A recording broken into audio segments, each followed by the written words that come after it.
Hi folks, and welcome back to Maths and Physics for You. Nice to be with you after a break. And now what we're going to do in this video and the series that we'll be preparing soon is final exam preparation and revision for vector calculus, university vector calculus. So we'll start with example 1. As we can see here, we are going to use Green's theorem. We are going to use Green's theorem to find the line integral of the vector field f dr. So we are dealing with vector fields and differential equations. As we know that this product, for example, a vector field, let's say its application in real life, like in engineering, you multiply vectors, for example, a force vector and the displacement vector to find work. That is done by a force. So we have here a vector field, force vector field, F, let us say in this case, and you got dr for displacement, and this symbol here is used for line integrals that satisfy Green's theorem. So Green's theorem, just briefly, we can say it applies if there are certain conditions satisfied. What are these conditions? If we look at the path or the curve that we are integrating along, and this path is closed path. It has to be a closed path. So as we can see in this example, if we look at this example here, so we're starting at this point, at the origin, then go to point A to 0, then up B to 1, and back to C, 0, 1, and back to the origin. So this is a closed curve, and it's a simple one. It has to be a simple curve. What is a simple curve? A simple curve is one that doesn't cross itself. For example, if you have something like this is not a simple curve, so it crosses itself. So in that situation, this will not apply. And also, this path or curve needs to be positive. How do we we know that it's a positive?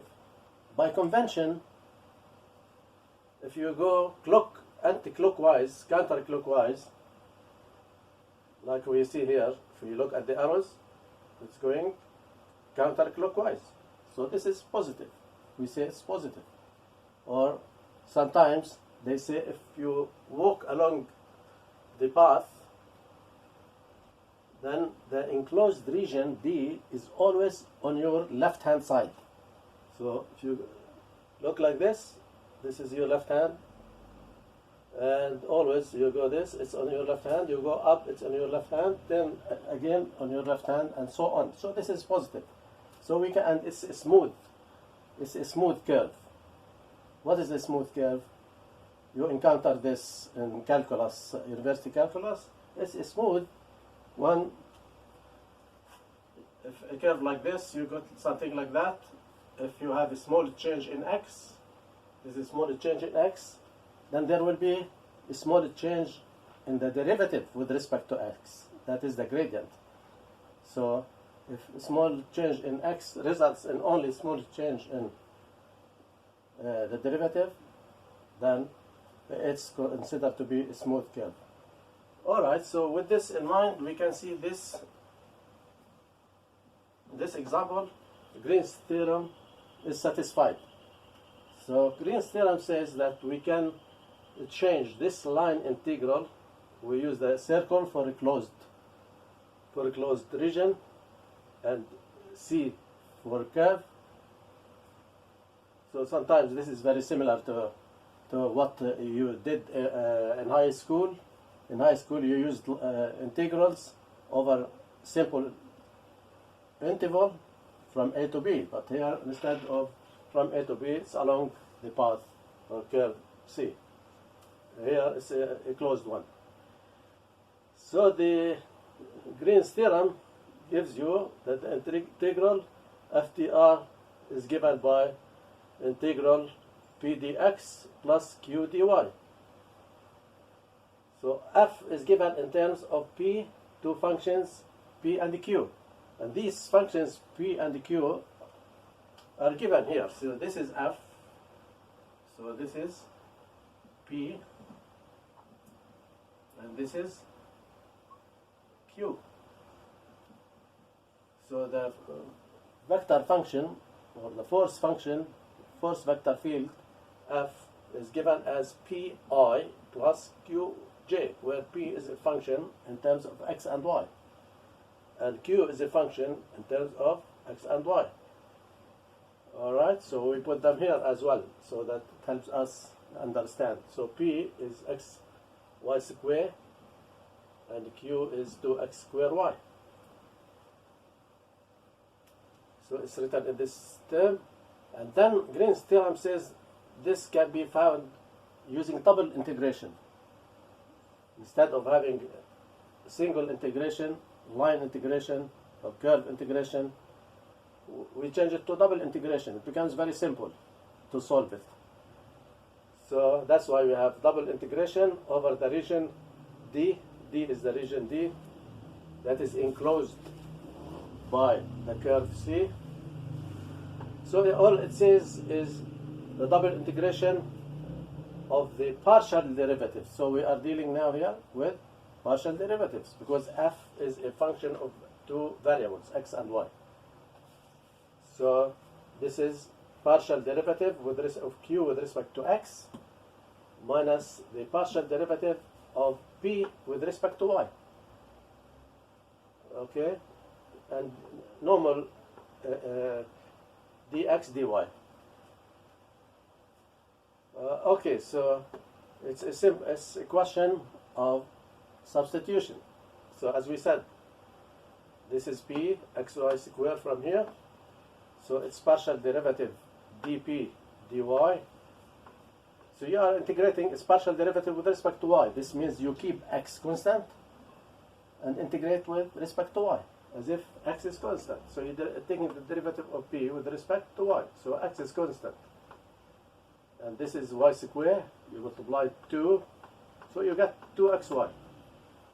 This is a simple integration, but assuming that x is constant here. That's the partial derivative. We keep one as fixed, and we integrate with respect to the other. Now the same thing for q. Q is 2x squared y.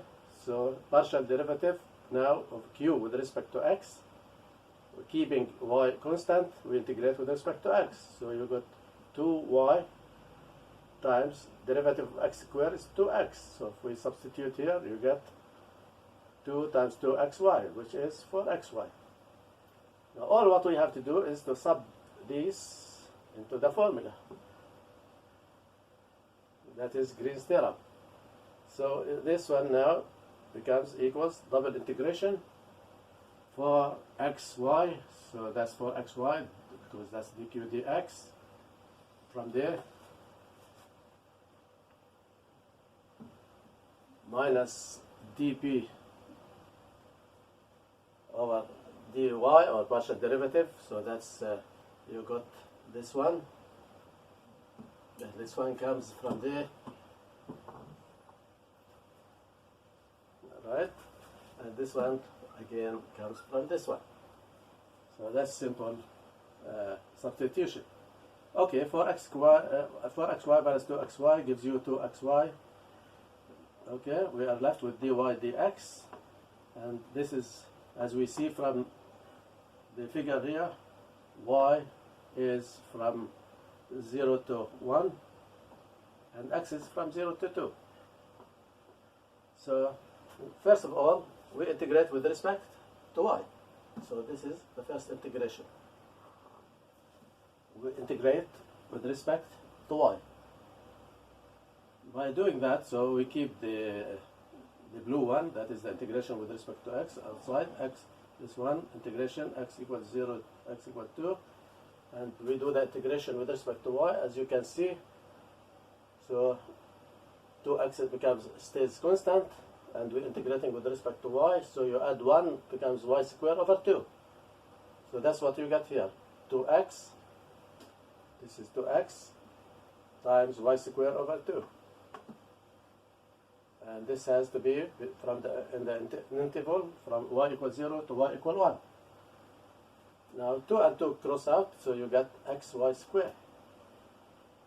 And if you substitute, simple substitution, as you know from simple integration, you substitute y equals 1 and y equals to 0. So you get x multiplied by 1 square minus 1 square minus 0 square, which is, that gives you 1. So you are left with x dx, as you can see here, x dx. So it's now a single integration. X dx from 0 to 2. That's very simple. Add 1 and divide by 2. So x squared over 2 from 0 to 2. Substitute x equal 2, so that's 2 squared over 2 minus 0, and that gives you 2. So in this example, as you can see, we use the Green's theorem. We saw how to apply Green's theorem with this example. And thanks for watching, folks, and please subscribe, and see you in the next video with more examples.